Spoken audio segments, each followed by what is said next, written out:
If you're experiencing billing issues with Wise, follow these steps to resolve them effectively. This guide will help you navigate the process smoothly.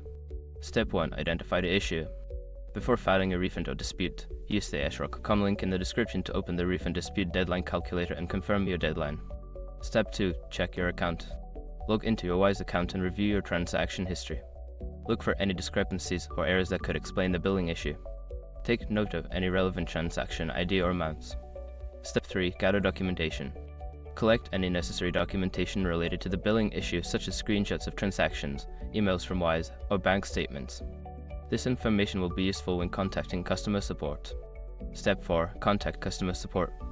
Reach out to Wise's customer support through their official website or app. Provide them with a clear description of your issue, along with any documentation you gathered.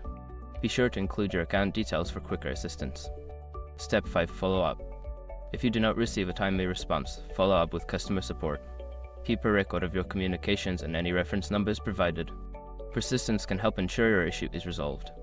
By following these steps, you should be able to effectively address and resolve any billing problems you encounter with Wise. Remember to stay patient and organized throughout the process.